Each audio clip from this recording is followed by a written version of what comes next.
Prologue. The echo of history. They say that in history, there are some names that don't just live in books. They live in people's hearts. One of those names is Alexander the Great, known in our history as Sikandar the Great. He wasn't just a conqueror of lands. He changed the way the world thought. He was a king who turned every moment of his life into a challenge, and every challenge into victory. Birth. The destiny of a child. The year was 356 BCE. The place, Pella, a small town in Macedonia. There, to King Philip II and Queen Olympias, a child was born named Alexander. Queen Olympias believed her son was no ordinary human, but a blessing from the gods. She told him that his birth had a divine purpose. King Philip, on the other hand, saw in him the making of a future conqueror. When astrologers at the royal court predicted that this child would rule the world, people laughed. But within a few years, that boy would prove them right. Childhood incident: Bucephalus and the mark of courage. From an early age, Alexander was extraordinary. It is said that when he was only 10 years old, a wild horse was brought to the royal court. A horse so fierce that no one could tame it. Every soldier tried, but it refused to let anyone near. Then Alexander observed carefully. The horse was afraid of its own shadow.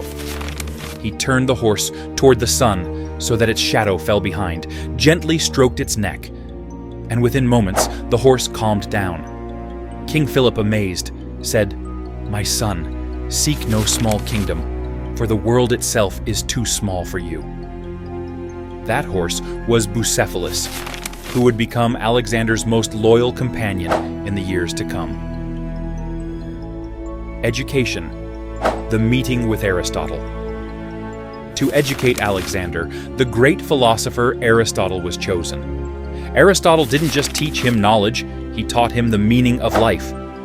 He said, "A true king is not the one who conquers by the sword, but the one who rules through ideas." Aristotle taught Alexander science, philosophy, politics, and the art of war. He instilled in him the spirit of Greek culture, literature, and morality. In 3 years, he shaped a young boy into a strategic, thoughtful, and wise leader. The first test, the Battle of Chaeronea. At the age of 18, Alexander entered the battlefield for the first time, the Battle of Chaeronea. His father, King Philip, entrusted him with command of the left wing of the army. The battle began.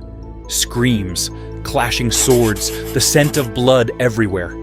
But Alexander, with remarkable courage and strategy, surrounded the enemy forces. Riding his horse, he fought fiercely and led his army to victory. This victory wasn't just Macedonia's. It was the announcement of a warrior destined to rule the world. The throne and the king's assassination. But destiny always has its twists. A few years later, King Philip was assassinated. Conspiracies, jealousy, and the hunger for power shook Macedonia.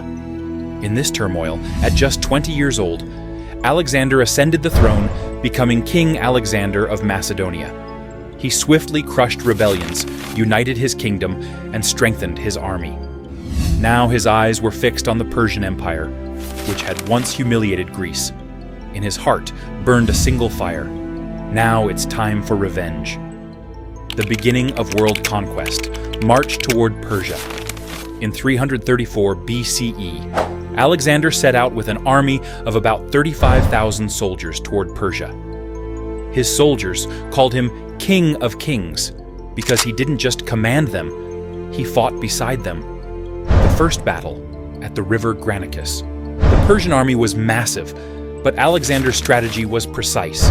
He crossed the river and struck like lightning.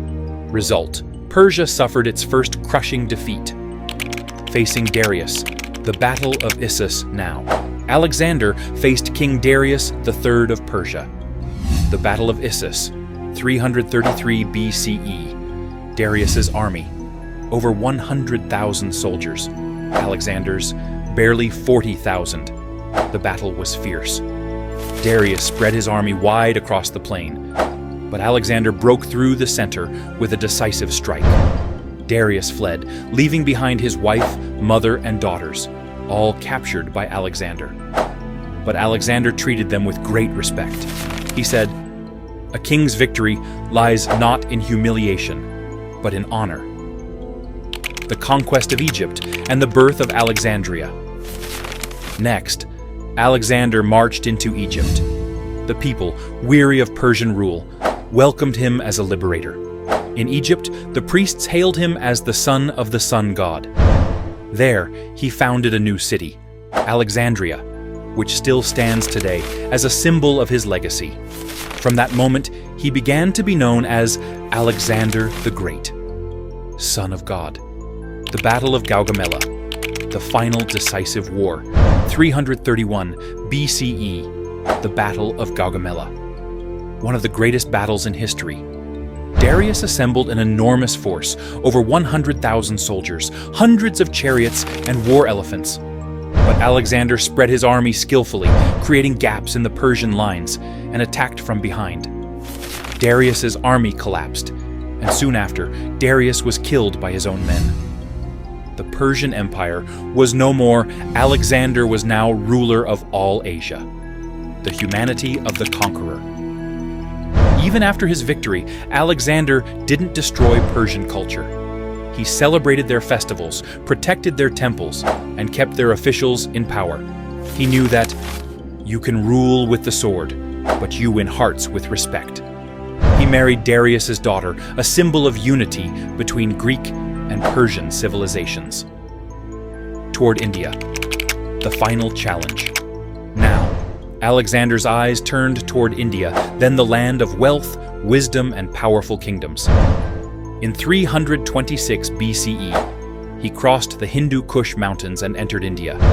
There he met King Porus, a ruler known for his bravery and pride. Porus versus Alexander. The Battle of the Hydaspes. On the banks of the river Jhelum, Hydaspes, the epic battle began. Porus's army had elephants, cavalry, and fierce warriors. Amid rain, mud, and thunder, war raged on. Alexander's army was exhausted, but through clever tactics, he surrounded Porus's forces. After a long, brutal fight, Porus was captured. Alexander asked, "How should I treat you?" Porus replied, "As one king treats another." Moved by his courage, Alexander said, "Porus, that very answer makes you greater than I." He returned Porus's kingdom and sent him back with honor. The return and fatigue. By the time they reached India's borders, Alexander's troops were exhausted. Years of war, death, and distance had broken their spirit. They refused to march further. Alexander was forced to turn back. On the journey home, many soldiers died from hunger and disease. Even Alexander's own health began to fail. Death, the last breath of an immortal king. In Babylon, in June 323 BCE, Alexander fell ill with a high fever. For 10 days, he fought against death. And finally, at the age of 32, the greatest warrior of the ancient world breathed his last. It is said that his body did not decay for 6 days after his death. People whispered, "He was no man. He was a god." Science suggests he might have suffered a stroke or paralysis, making him appear dead while still alive. Legacy, a name that lives forever. After Alexander's death, his empire fragmented, but his name, his influence, and his ideas never faded. Through him, Greek culture spread across Asia, Egypt, and India. A new era in art, philosophy, and science began, known as the Hellenistic Age. Hundreds of cities were named after him. Alexandria, Alexandropolis, Alexandretta. His name echoed across the world. Alexander's philosophy. Alexander used to say, "The day my dreams became bigger than my fears, I became invincible."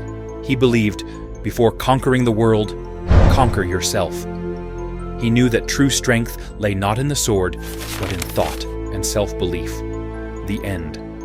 The one who wins is the Sikandar.